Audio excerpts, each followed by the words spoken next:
4 बातें आज आप सबसे मैं कहूँगा बीमारी की घड़ी में अपने मन में समता और स्थिरता लाने के लिए। सबसे पहली बात, धैर्य रखें, पेशेंस रखें। कोई भी बीमारी एक दिन में आती नहीं तो एक दिन में जाती भी नहीं। अगर कोई बीमारी ने आपको जकड़ लिया है तो आप इलाज कराइए, अच्छा इलाज कराइए, साथ साथ पथ्य और परहेज का भी ध्यान रखिए।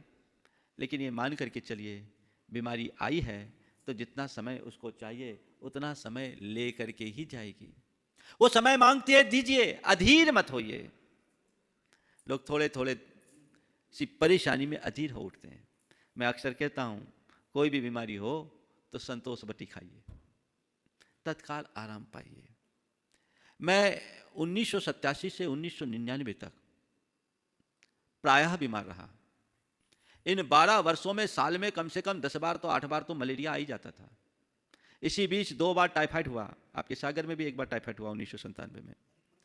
इसके साथ पीलिया हुआ, साइनस हुआ, पैर फ्रैक्चर हुआ, दंतसूर हुआ, किडनी में स्टोन की प्रॉब्लम हुई, न जाने क्या क्या हुआ।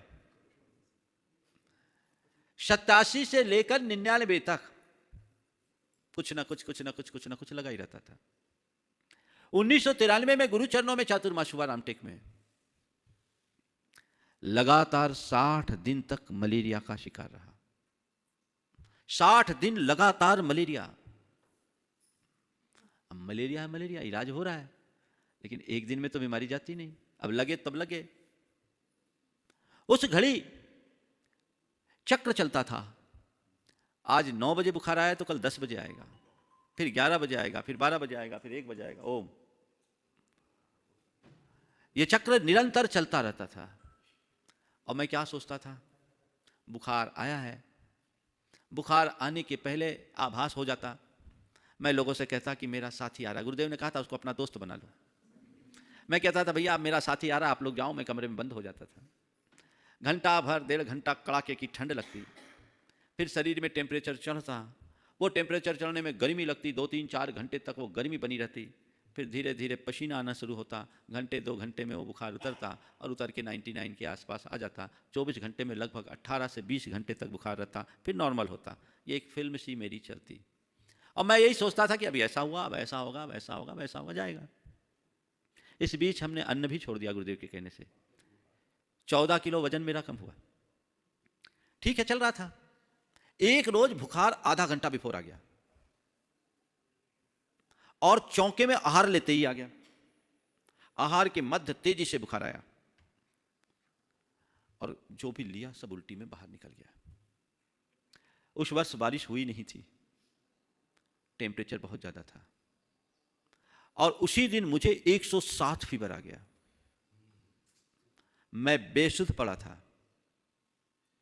गुरुदेव को पता लगा, वे मेरे कक्ष में आए। बुखार आने पर मेरे ऊपर लोगों ने चटाइयां डाल रखी थी। गुरुदेव आए, चटाई हटा के उनने मेरे सिर पर हाथ रखा। उनके स्पर्श के आभास से मैं कुछ चैतन्य सा हुआ। देखा सामने गुरुदेव, हड़बड़ा कर उठ कर बैठा, उनको प्रणाम किया।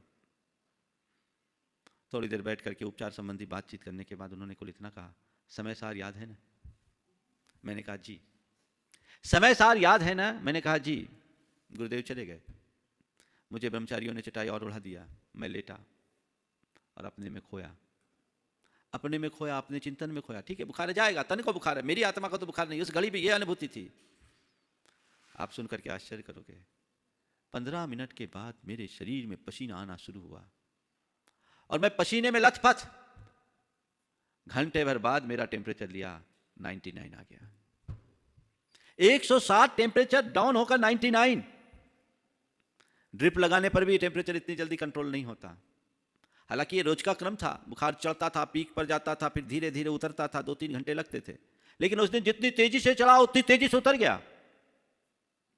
बुखार जब 99 हुआ, गुरुदेव के दर्शन के लिए गया। बोले क्यों, बुखार उतर गया? उतर गया। बोले कैसे? बोले आपके प्रताप से। तब उन्होंने एक बात कही थी कि उपयोग की धारा बदल लेने से अशुभ भी शुभ में परिवर्तित हो जाता है। यह बहुत बड़ा सूत्र है। अब बीमारी है तो बीमारी तो सहना ही है। वेदना पूर्वक सहो और एक सहज दृष्टा बनकर के सहो, दोनों में अंतर है। अज्ञानी वेदना में व्याकुल होता है और ज्ञानी वेदना में भी मात्र दृष्टा बना रहता है। क्षमता से सहो, धैर्य रखो। ठीक है, मेरी बीमारी है, किसी दूसरे ने तो मुझे बीमार बनाया नहीं। बीमारी मेरी है, मुझे सहना है, धीरे धीरे ठीक होगा। ये पेशेंस मन में हो तो आपके ऊपर बीमारी हावी नहीं होगी। आप कर सकते हो कि नहीं? अरे कुछ आराम नहीं लग रहा, आराम नहीं लग रहा, आराम नहीं लग रहा। लगेगा भाई, धीरे धीरे लगेगा, लगते से लगेगा। आकुलता होने से नहीं लगेगा। आप लोगों को कोई बीमारी होती है और हम लोगों को वही बीमारी होती है। आप 10 तरह का उपचार करके महीने भर में ठीक होते हैं और हम सामान्य उपचार से भी 4 दिन में फिट हो जाते हैं। किसके बदौलत? अपने चित्त की धारा को मोड़कर।